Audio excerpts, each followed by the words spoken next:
Welcome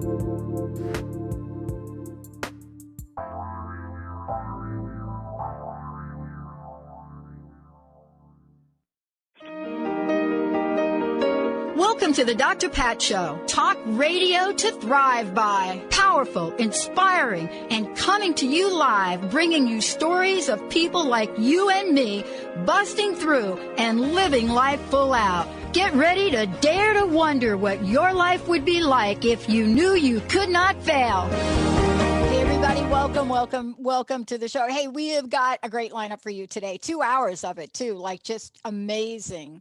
Before I get into that, hi to Olivia.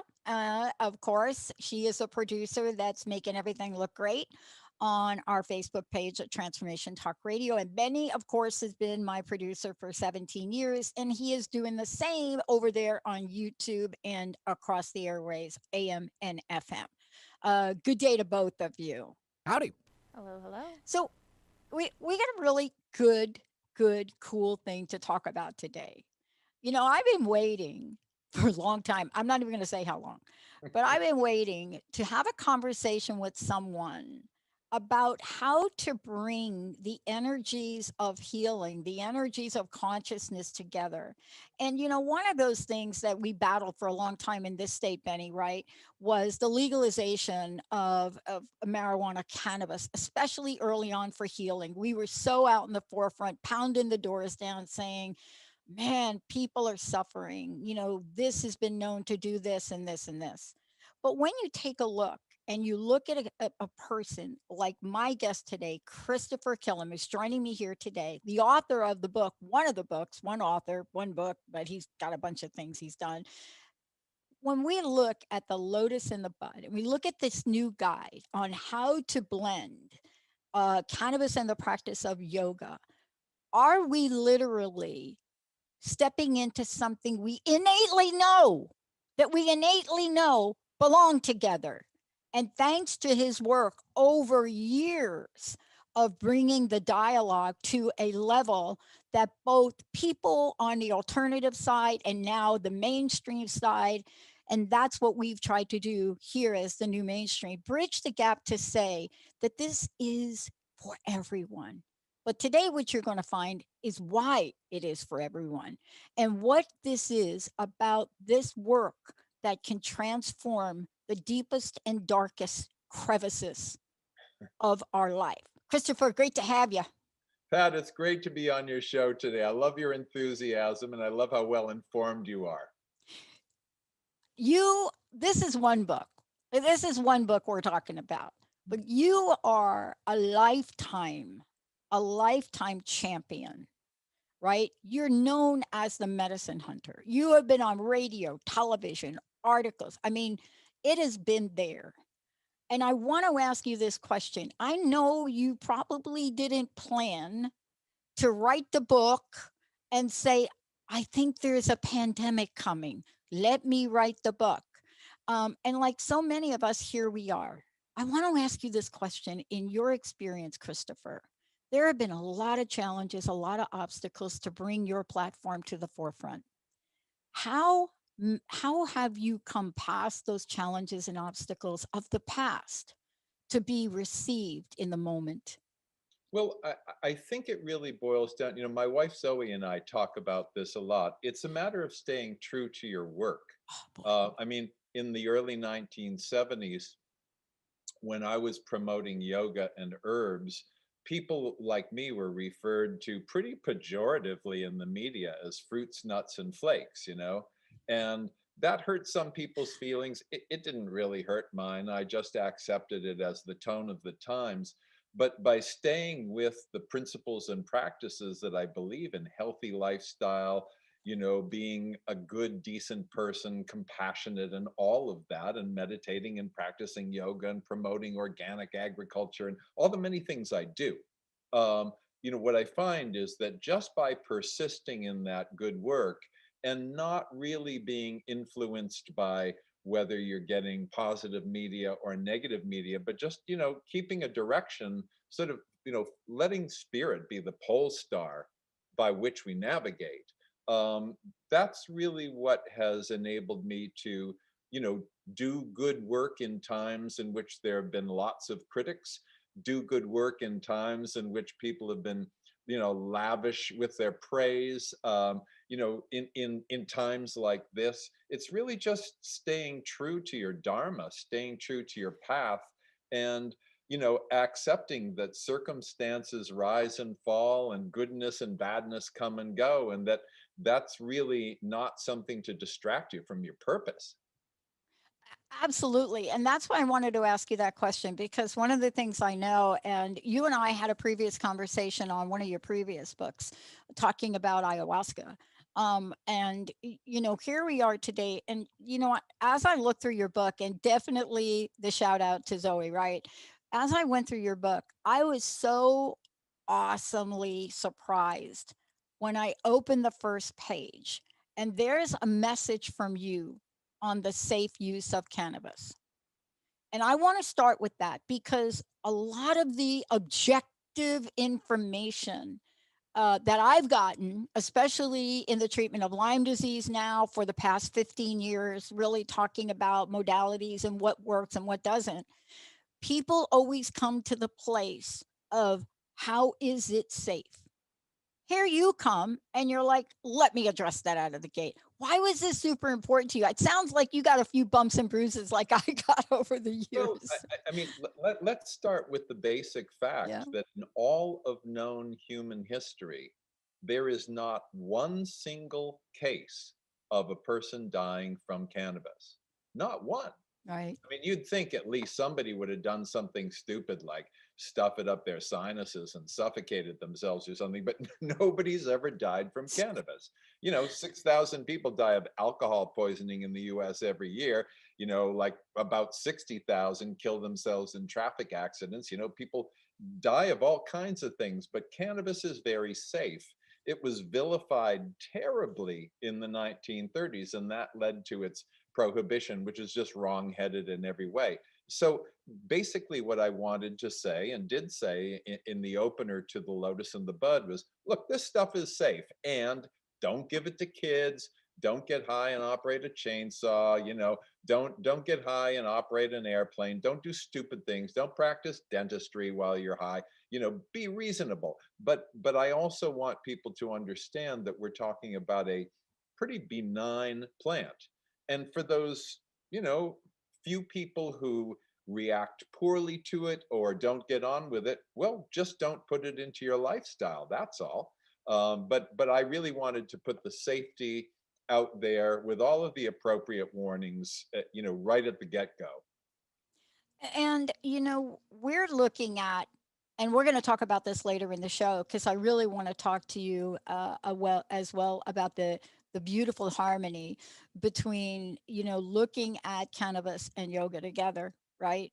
I mean, there's something really significant about that is so ancient. But one of the things we're also talking about here is plant medicine. Mhm. And that is one of the things people get seriously confused about, as if nobody else is using plant medicine. And what does it mean? And what have people now created from cannabis that are relieving pain for millions and millions of people, right? Well, plant medicine, I mean, you suck on a eucalyptus throat lozenge, you're taking advantage of plant medicine. You utilize ginkgo to enhance memory function. You're using plant medicine. You drink, a hot turmeric root tea to relieve inflammation in your joints. That's plant medicine. And also, if you sit in a ceremony with an Amazonian shaman and drink ayahuasca and have lavish visions, that's plant medicine too.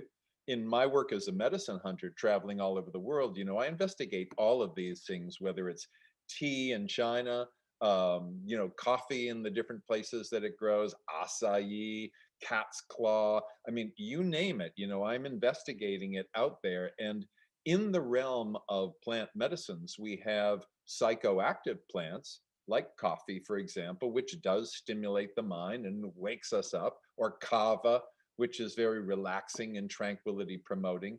And then we have those agents that are more visionary, and some outright psychedelic. So cannabis, used modestly, it's a euphoriant. It expands the mind. It increases awareness of sensitivity of the senses, all of that. You eat a bunch of it, in edibles, you're going to have a full-on psychedelic trip. So I really cover the range of plant medicines from, like I said, peppermint breath mints to all the way up to deeply ceremonial plants that can be used to dive very much into the human spirit and the human psyche and to affect healing in all kinds of different ways. You know, and this is for me when we're having this conversation, it is a conversation that is really built upon decades of knowledge, wisdom, investigation, and research. But I want to jump to the other part of this today. So I play a sport called table tennis, better known as ping pong. Right. So, how is my first introduction? How did it come about? Not my original, but one of my introductions to the Hindu god Shiva.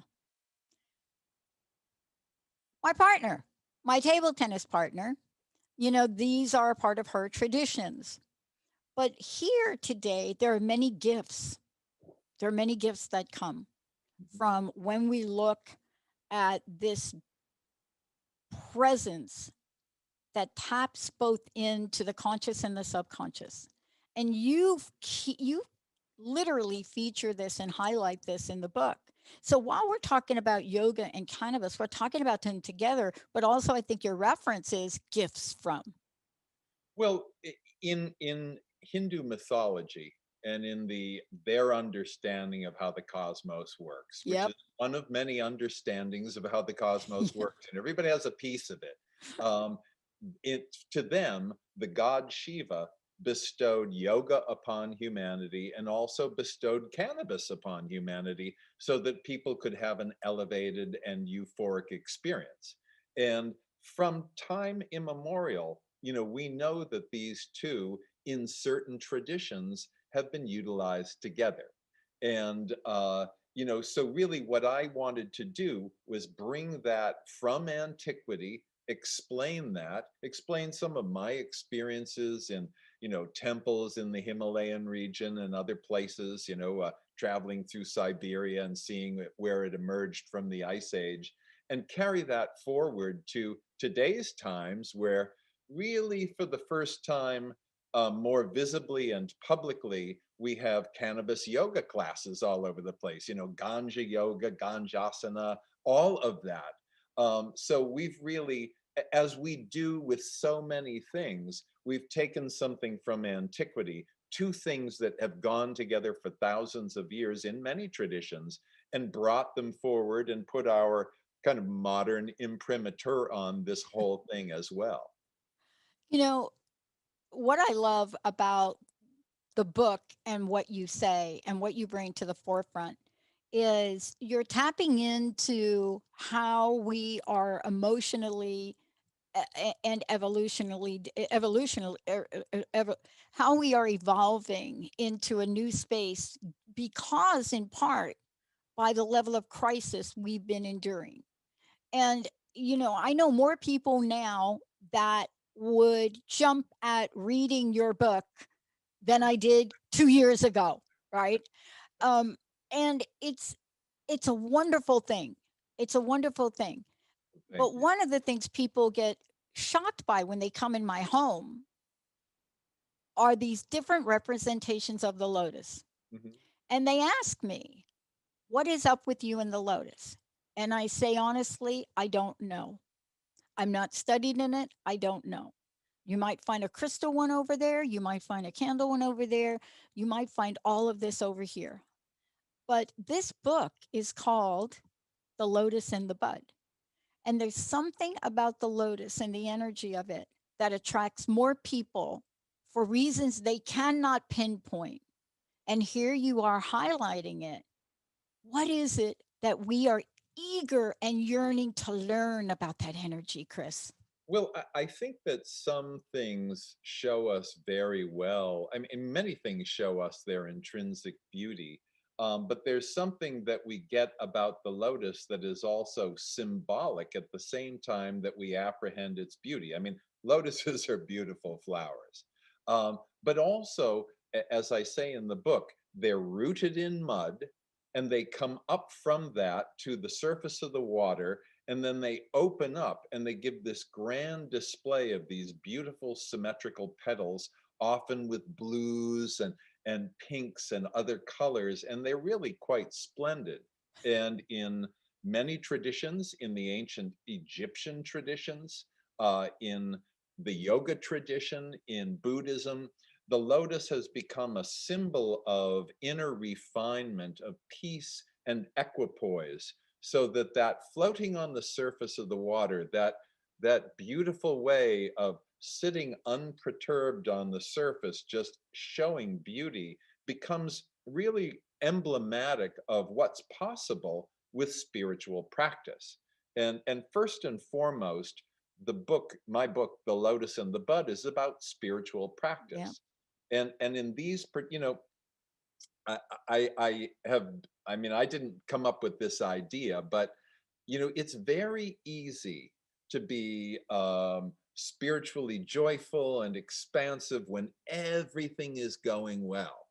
It's a much greater task, and it really is the test of our spirituality to be that way when things are going poorly. I mean, I don't want to pretend. I get more irritated during COVID-19.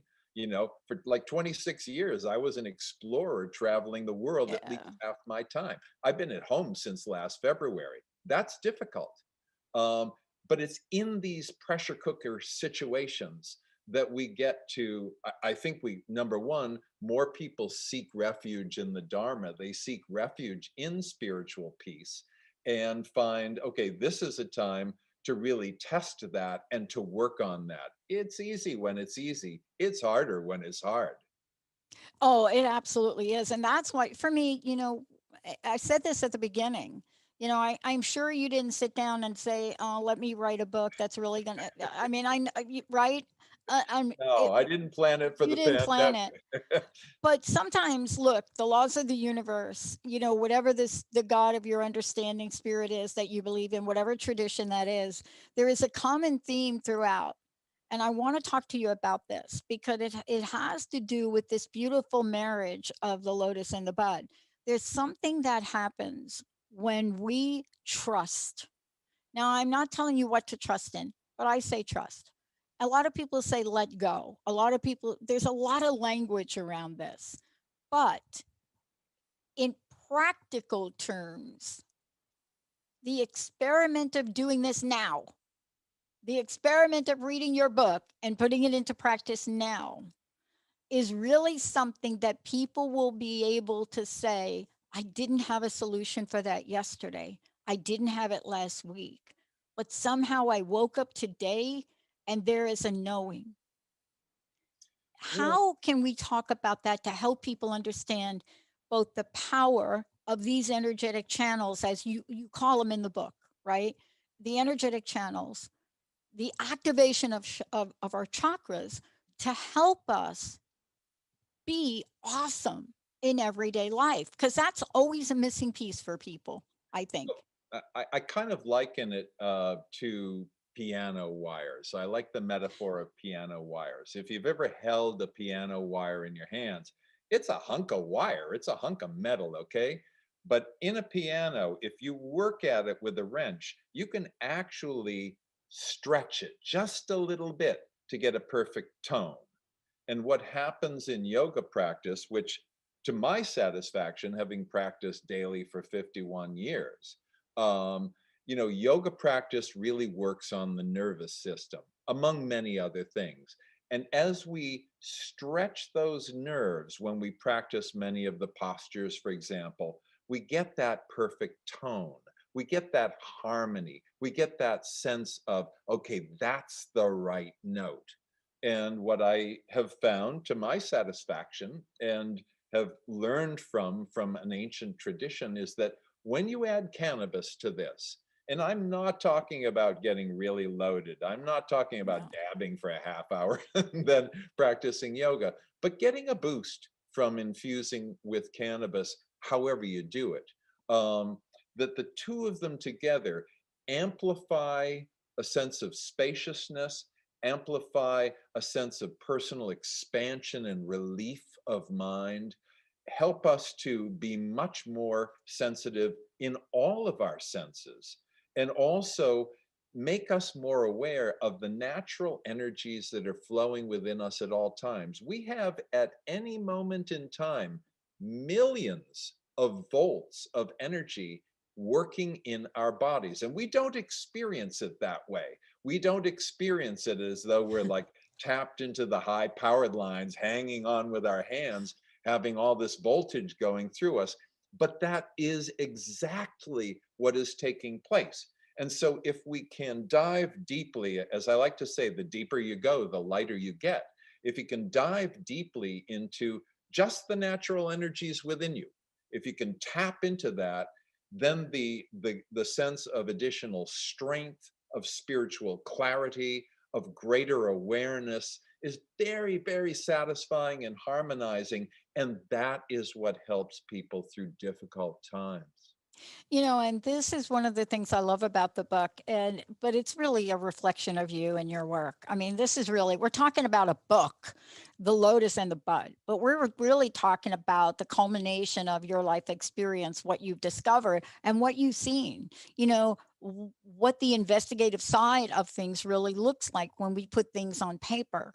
And of course, a lot of people have found out through hit and miss, right? If you're a mother and you have a child that's autistic and you heard maybe there is a, CBD solution and you've been battling to get it, well, changes have been made to get it. But the information that is important to know comes from people like you, because there is a sense of doing things on your own without knowing what you're doing. Well, like you, I mean, I was, very active in the 60s. And, even though I always had a sense that there was a spiritual connection to things like LSD, which is the very first thing I ever got high on, or cannabis, I have to say, in fairness, a lot of that was fairly unformed. My intuition was correct. Um, but it was a matter of experimentation, and we would we would do things like trip and then read the Tibetan Book of the Dead and go, wow, this book is kind of describing what we're going through right now. And so it was hit or miss, and I don't really think there's anything wrong with that. I don't think there's actually anything deficient with that.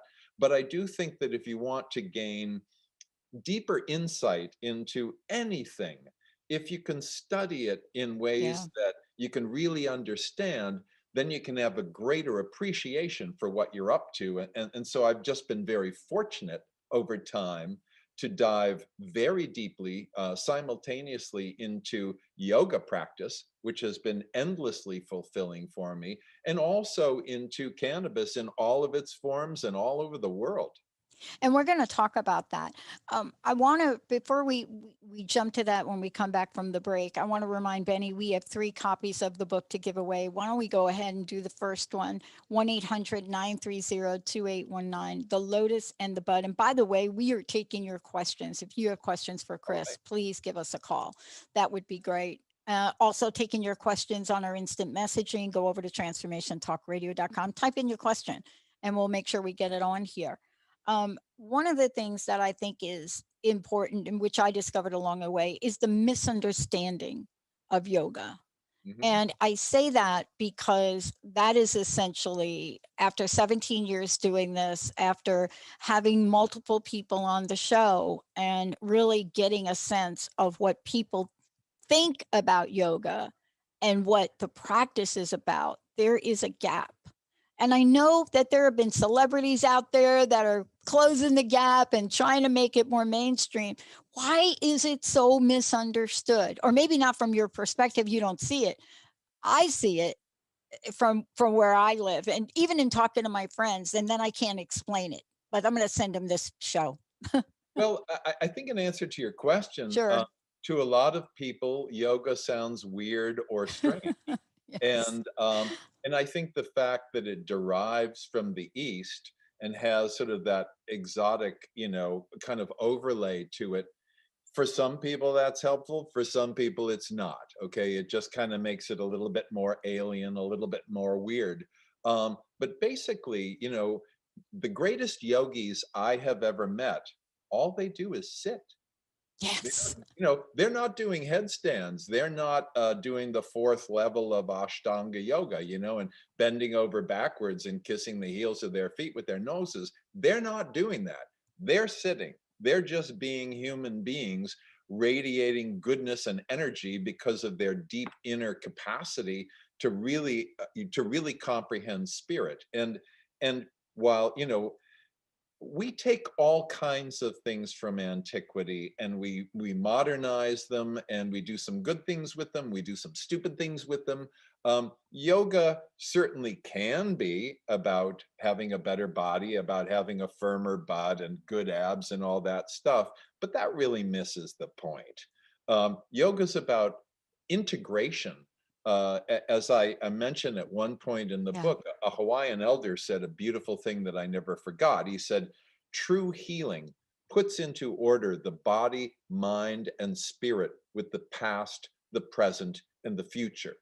And when you really think about that, that leaves nothing out. Okay. No. There's nothing that's not part of that equation in human life.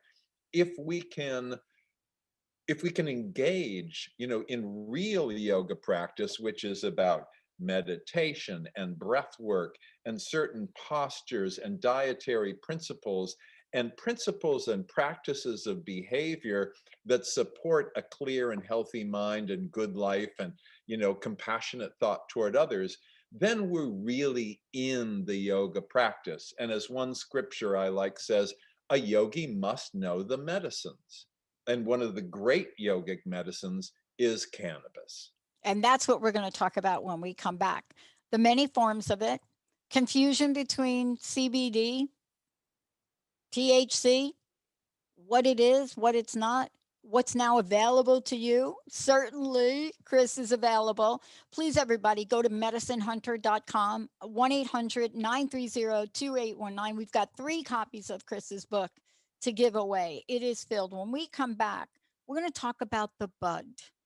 What is it about the bud that became so extremely popular over decades, not just recently, not just with government agencies, but for decades? What have we learned about the conscious, subconscious, unconscious transformations with this particular bud? I got the expert here. Let's take a short break, everybody. We'll be right back.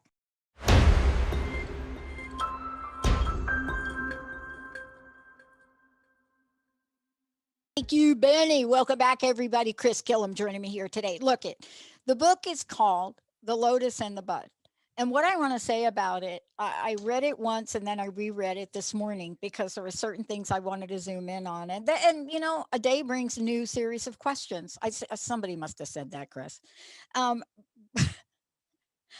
I don't know where I got that from. But for me, a new day brings a new series of questions. What I love about the Lotus and the Bud is you will get, for me, if you don't have an in-depth understanding about the yoga, if you don't have you don't need it. This book takes you on the journey that could transform your state of being without literally transform how you are being in your state. And one of the things I love about it is it demystifies what you may or may not heard about yoga, and why it's important. But Chris, you said it, and right out of the get go, this is my take on it and my own experience. Mhm. This is about a spiritual journey. Well, it is, for everybody. It's kind of like, I travel a lot, as I've told you, and many people, when they will start to describe their travel experiences to me, they'll say, "Well, of course, I haven't done what you've done," and I stop them and I say, "And that has nothing to do with anything. Your experience is your experience. Your travels around the world, that's uniquely your own. You don't have to compare." and one of the things I want to convey about practice in general, this is not competitive. This is not Mm. comparative.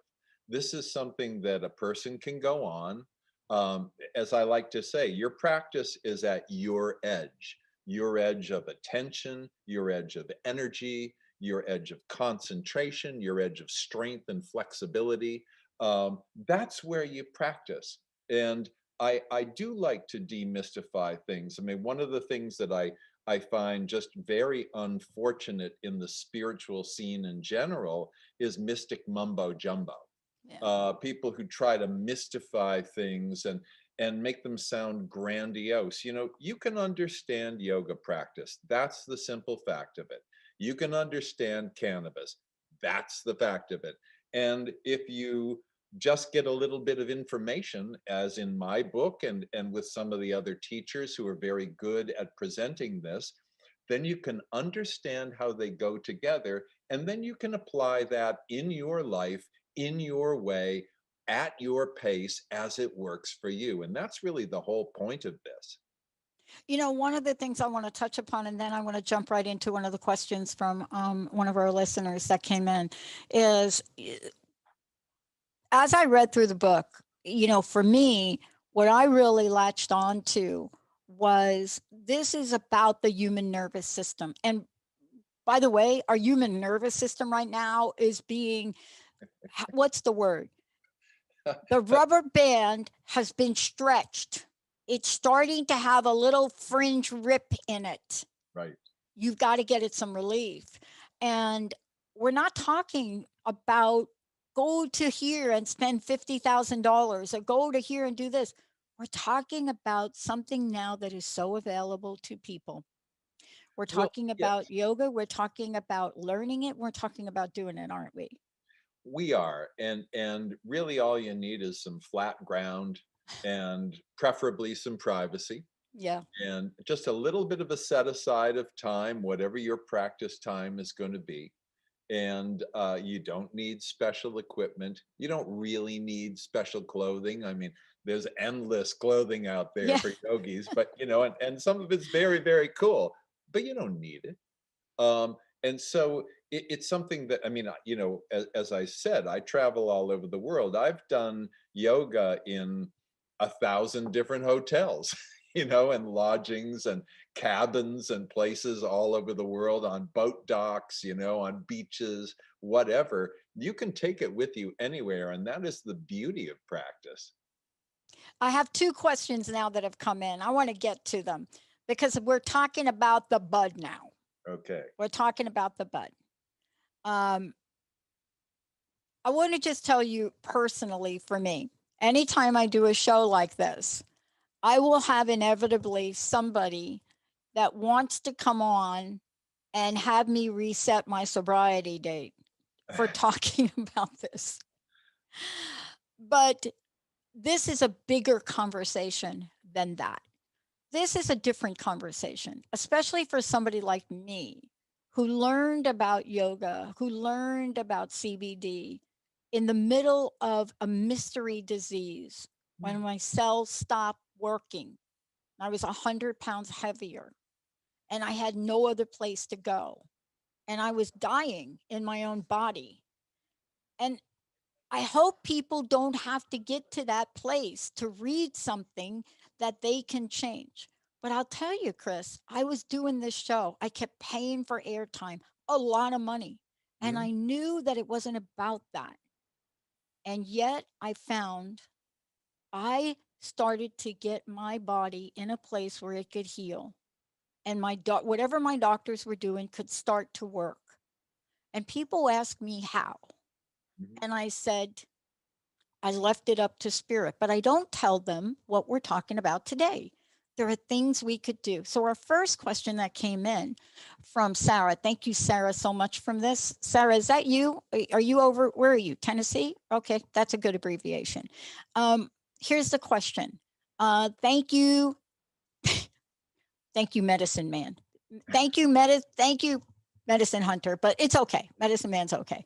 Thank you so much for the show today. Um, can you tell us for somebody that to has always wanted to start the practices you're talking about today.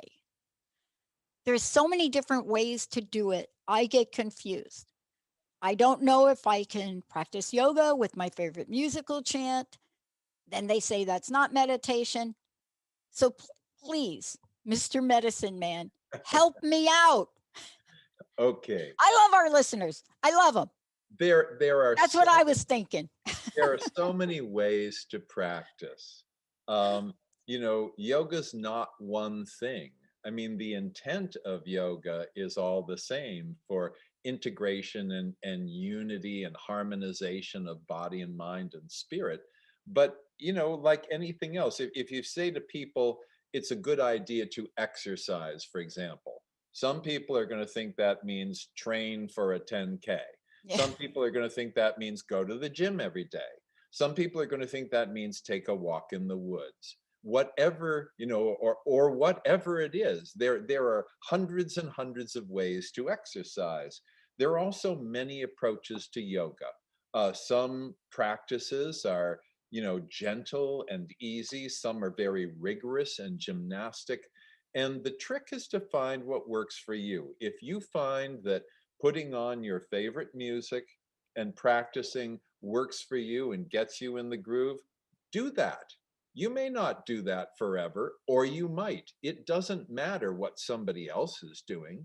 If you can bring yourself inside and you can find a place of peace within you, that's the ticket. Some people live in environments where the ambient sound, maybe in cities, isn't so great.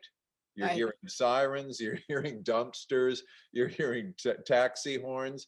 And so if you have something that kind of plays over that, that may be a much better option. So one of the things I recommend is don't worry about what others are doing. Find good teachers if you're going to take a yoga class. Find good guides. I mean, my book, The Lotus and the Bud, gives a practice that takes about a half hour or so that you can do on your own so that you can experience yoga directly. Um, don't be concerned that some purists will say, oh, you don't do that way. What they mean to say is, I don't do that way. That's all. Yeah. Perfect. I love it because I'm one of those people that had to find my way. And Sure. what I mean by that is, after reading books and having people come on, I was always try it. But what I realized is there is one particular song that I play, and now you could get the video version, which is actually, a beautiful visual of it. But I play the same thing, and it is my Zen place. And Hmm. so what I realized is exactly what you said. And there are moments when you will get insight, and we'll talk about those, and you're not in the middle of it, but you get an insight, you Hmm. get an intuition, and the next thing you know, you're dialing a phone number. And the next thing you know, something amazing happens. We'll talk Sure. about that in a minute. Next question. Hi, Chris. Hi, Dr. Pat. I know you've done a bunch of shows on CBD, CBD oil. You haven't really done a show on the difference between THC and CBD.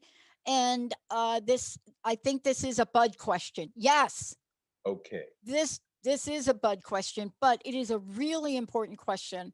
And I'm hoping, Chris, we're going to give people a 36,000 view level and then drop down. All right. Interestingly enough, a Forbes feature just came out today in which I explain this. Just happened Great. a couple hours ago, but um, to basically explain it, cannabis emerged after the last ice age, about 12,000 years ago, in a couple of different forms. It emerged in the general region of the center of Siberia, and then it's spread out all over the world. Okay. People took up the seeds as a food, and it may seem amazing to know that until about a couple hundred years ago, hemp seed was one of the most commonly eaten foods on earth. It was a staple food. But basically, you had psychoactive cannabis, that is, cannabis that gets you high, and hemp. cannabis that does not get you high, no matter how much you smoke it, okay? It just won't do that. But it's very good for fiber and oil and for the protein in the seed. THC is the psychoactive, one of the psychoactive components in psychoactive cannabis. If you smoke a joint, if you vape, if you do that and you get an elevated consciousness, that relates to THC. I'm not at all interested in these molecules by themselves, purified and concentrated in products. I have nothing to do with that. I understand all of that. That's not my interest. I'm into whole plants, okay? If you just want the benefits of CBD, and you don't want to get high, then CBD rich hemp oil, the oil of the hemp plant, which is not psychoactive, will give you that, and you'll get a relaxing effect. You'll get a stress relieving effect. You may find that you sleep better. So really, and some people go back and forth. They say, no, in the evening, I like to get a little bit high, but during the day, I need the relaxing effect of just the hemp oil. That's fine. Um, so really the difference is get high or don't get high. But in either case, you still do get nourishing benefits to your entire body because we have within us a system of receptors, many, many hundreds of thousands of these receptors that are specific and unique to cannabinoids, the active components in cannabis. And as we take in cannabis in different forms, either as psychoactive cannabis that we use to get high or as CBD rich hemp oil, we nourish that system. And that has a salutary effect throughout the entire body. Is that helpful? Does that clear things up at all? It does. And I got a follow-up question that came in. I'm trying to manage the message board here myself. Um, Follow-up question. And this is coming from, it looks like Jim. This is coming from Jim. Um, I have pain That's the word. I have pain and I have found an interesting product that has both. Oh, this is what it is. That has a one-to-one relationship of THC and CBD, and it's topical. Mm-hmm. Tried to ask everyone in the store, must be the store, what's the difference? Should I get the one to one? Is it better for pain? And oh, FYI, I don't get high from it. I apply it to my elbow. Okay. Thank you, Jim. Well, if it relieves pain in Yeah. your elbow, Hmm. if you get enough transdermal absorption, that is absorption through the skin, Yeah. if you get relief, as far as I am concerned, that's kind of the end of the story. Yeah. Um, Okay. Good. One-to-one concentration of products, THC, CBD, are common. And you see that especially in cannabis oil capsules that may be range from a low dose to a very high dose. And the idea basically is that our bodies respond very well to the two combined. I mean, there's good evidence to show that if you're consuming something that's rich in CBD, if you have a little bit of THC, not so much that you get high, but Yeah. just a little bit, that it actually enhances your body's ability to utilize the CBD. So what I would say is if it works for you, Hmm. if it satisfies your needs, terrific. Would a 2-to-1 do the same? It might. I don't know. But if the 1-to-1 works, then the 1-to-1 works. Yeah. And this has really been the discovery. And I want to jump to this conversation. I know this time has gone so quickly. For those of you just tuning in, it's been great to have Chris join me here today, Chris Kilham, The Lotus and the Bud. And I believe we may have one more copy of the book to give away, 1-800-930-2819. Look, we have learned for centuries about active ingredients, and we have learned about activating ingredients.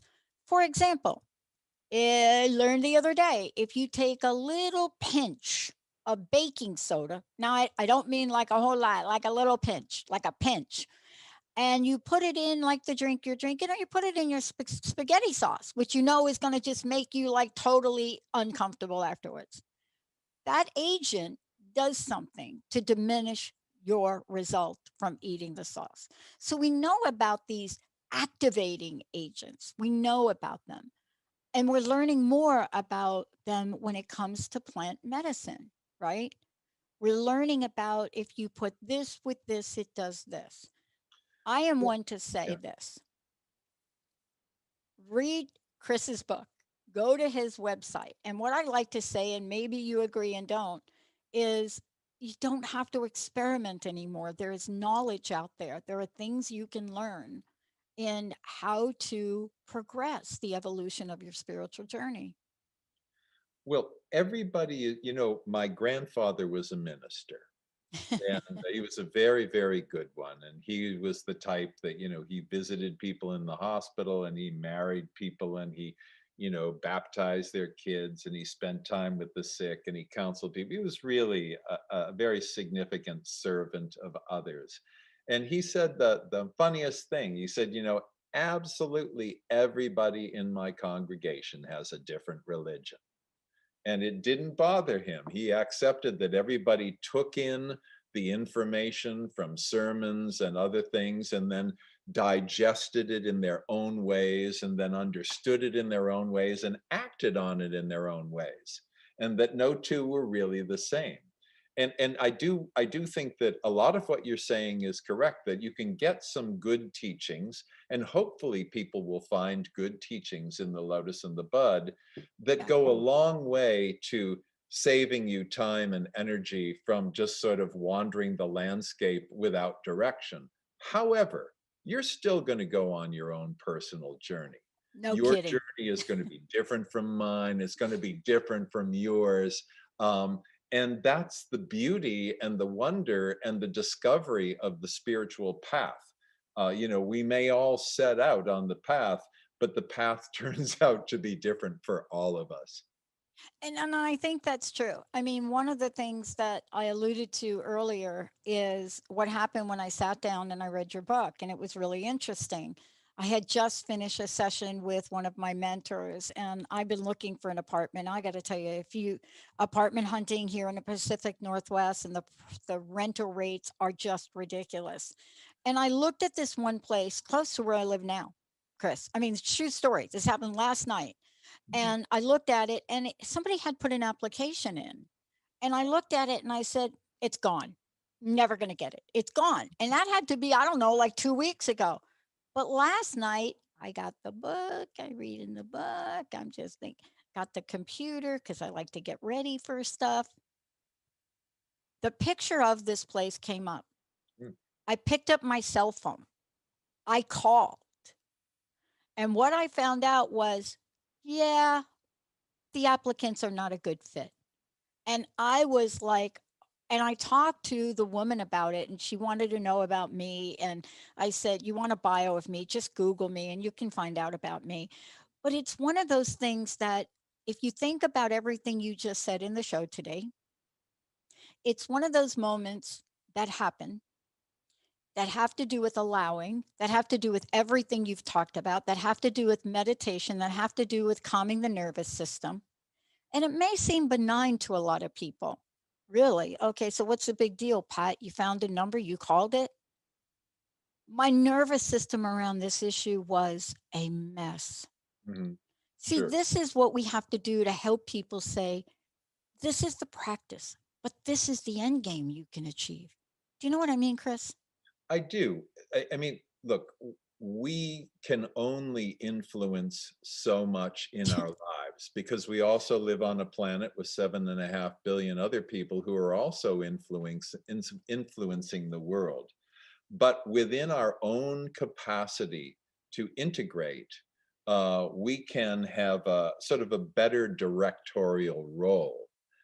If you just leave everything up to everything and everybody else without intention, yeah, you may or may not get what you want. But if you can hone your intent at the same time that you're diving more deeply into your own inner spirit, then and kind of use that as a pole star, things do happen around you. There's a wonderful quote from the Austrian philosopher Goethe that says, until one is committed, there's hesitancy, a sense of holding back. But when you commit yourself to a course of action, all manner of forces, seen and unseen, rise to assist your efforts. And I love that quote. That quote, I'm gonna pull this clip out and make sure I send it to my entire team. Um, because what it says, it really talks to the energy that you beautifully express is available to us. That level of change, that level of calm, getting a nervous system that is just run wild, at a place where we can get a sense of the inner potential we have to be in this outer world. Chris, thank you so much. Again, folks can get your book everywhere, right? Well, I mean, they won't find it under their mat, but they can get it, but they can get it. Dang. I mean, I don't know, but I'm just saying. But Amazon, Barnes and Noble, so many places, yes, they certainly can. And also they can go to my website, medicinehunter.com, and there's a lot of information there about medicinal plants and other things. So it's a good ride overall. And by the way, that article that Chris mentioned is also on his website. The article that's in Forbes is also there, Zenning Out at the intersection of cannabis and yogic spirituality. Chris, thank you for today. One last question. Personal message. What do you want to leave us with today? I want to leave people with the message that we can all do things that enhance our lives. Whatever situation we're in, whatever condition we're in, there's always some place we can go within. And that may not necessarily change or correct the conditions around us, but it will change and possibly make better and easier how we deal with the conditions around us.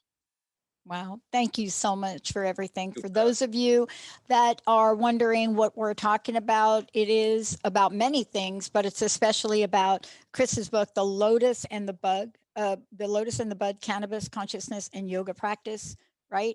For those of you out there, lots we talked about today. There's lots more in the book.